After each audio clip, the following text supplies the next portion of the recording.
Hello and welcome to Immediate Meteorology. In this video, we'll be talking about new major tropical cyclones in the Caribbean, Gulf of Mexico, and Atlantic currently. These could be some very major storms and could have impacts even on each other.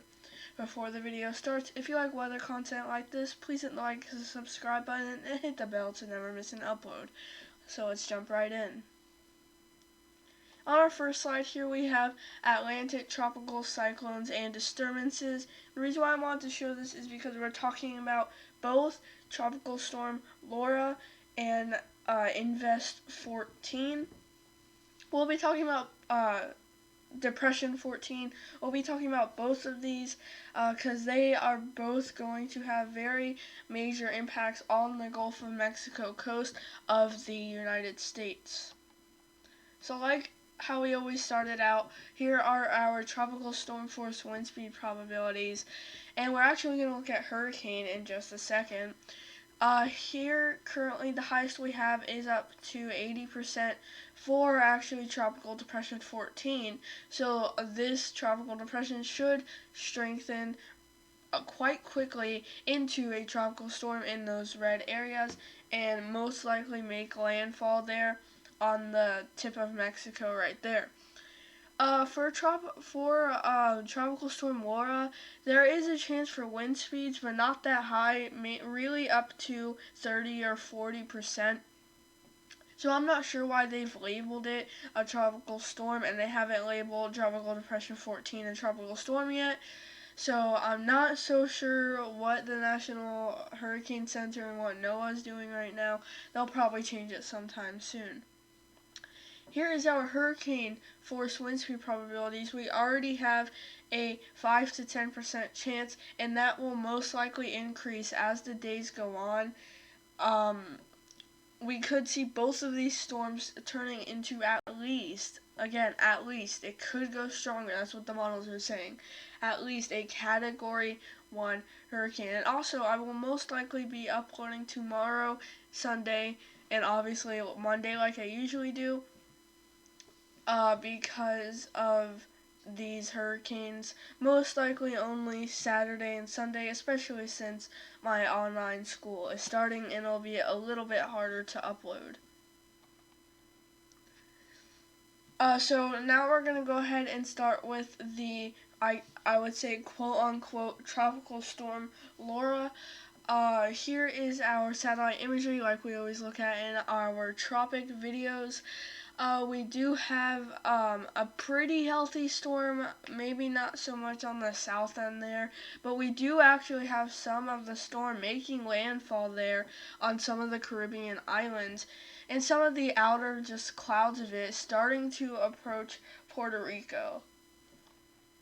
Here is our NOAA cone here. Currently, it is a tropical depression, apparently again.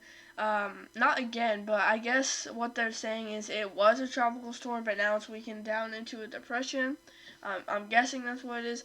We do have some tropical storm watches for Puerto Rico and the northern Caribbean islands, and even some of the Bahamas, even all the way until Sunday. We do have some chances of hurricane status, and I do think it will become a hurricane eventually once it reaches sort of western, off the center at least, off the coast of western Florida. So Florida will definitely get impacts if it obviously goes the way the cone is directing.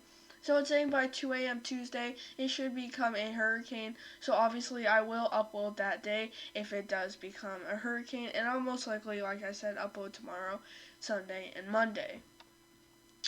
Here is our marine surface plot. Once again, the center is still over water, not on shore in any of the Caribbean islands, but they are still getting some little outer edge impacts, even though this is a pretty weak storm currently.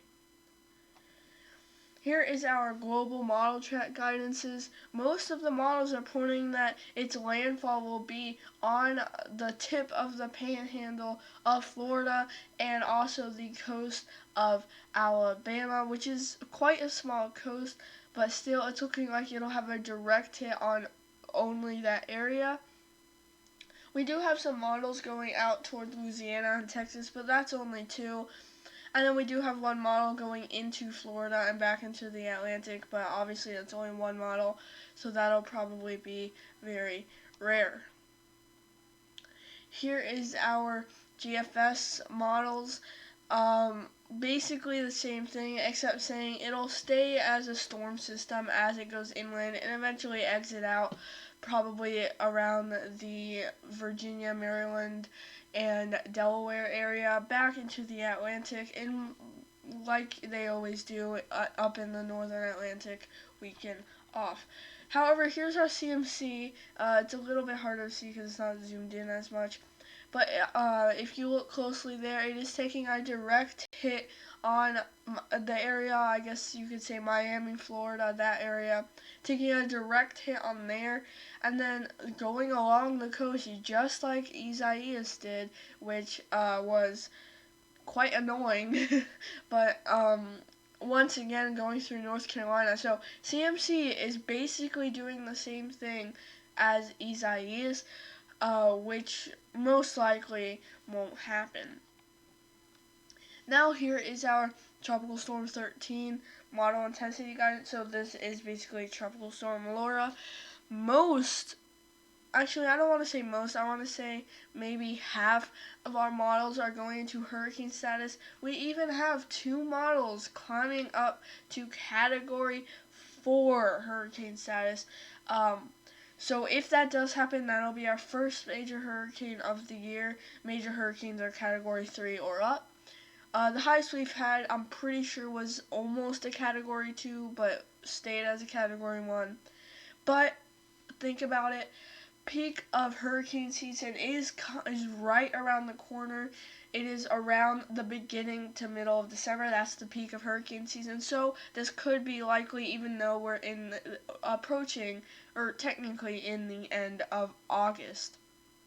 Also, at the end of this month, I will have a fall forecast put up because in meteorology, like I've said before in other videos, fall starts in September, and not like the 20th something of September, like for the sun calendar, I guess you could say. It starts on September 1st at 12 a.m.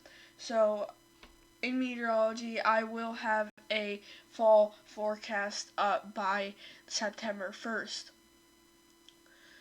So as I was saying, this will I wouldn't say most likely, but likely to become a hurricane. Also, it's very far ahead, but there's still definitely a chance.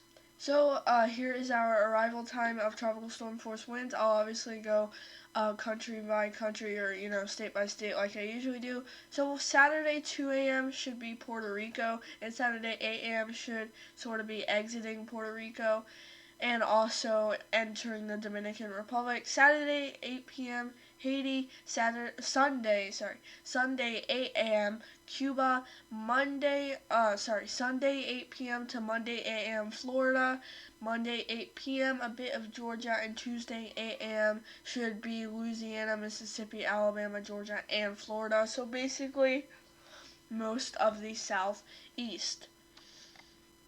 Now we're going to go ahead and take a look at Tropical Depression 14.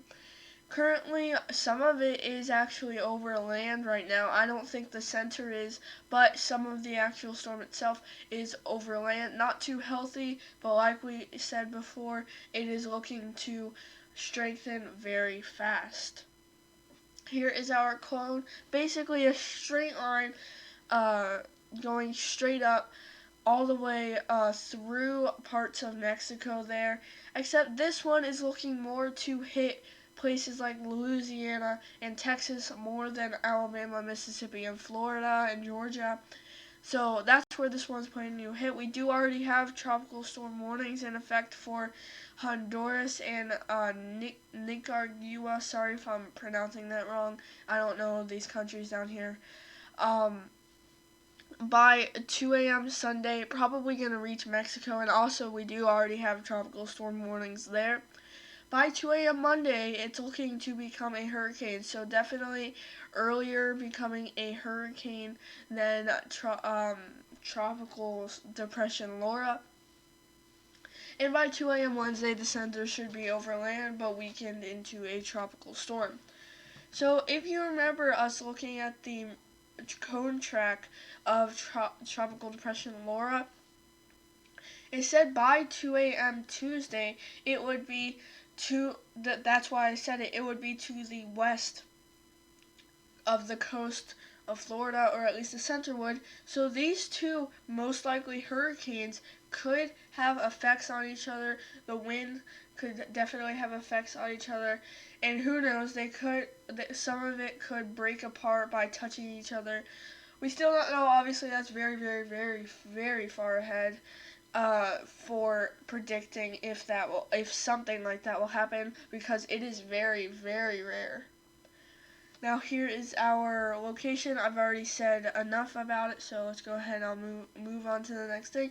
Here is our global model track guidances. We have it hitting, like the cone track said, hitting Louisiana and Texas. Basically the same thing. Same thing here, except maybe a more direct hit on Texas more than near the border. And then here is CMC, and this is taking a more direct hit to Louisiana, but as we know from past storms, CMC isn't too correct compared to GFS and European models. Here is our model intensity guidance. Obviously, we do have, I'm pretty sure that's 3 models going to Cat 1 hurricane status. But obviously, this could change later on. A lot of the models could go into Cat 1 hurricane status, maybe 5, 6, 7. But most of our models are saying it will be steady as a tropical storm. Here is our, I'm pretty sure this is the final slide. I'm pretty sure this is, yeah. But here is the reasonable arrival times of tropical storm force winds. We have by Saturday 8 a.m. it hitting that little area of Mexico, and it's going to travel through the Gulf of Mexico for quite a long time, so I'm going to skip to Sunday 8 p.m. to Monday 8 a.m. Basically, getting inland, the winds getting inland into Louisiana, and by Monday 8 p.m. they will all be over Texas, Louisiana, even parts of Mississippi, Oklahoma, and Arkansas. With that, I thank you all for watching this video. If you enjoyed this video and found it informative, please hit the like and subscribe button and hit the bell to never miss an upload. So yeah, with that, I thank you all for watching. I will most likely upload on this storm for the next 4 or 5 days, depending on my online school. So almost definite that it will be Saturday and Sunday. It depends for Monday and Tuesday, but I will try my best. So with that, I thank you all for watching, and I'll see you all in the next video. Bye-bye.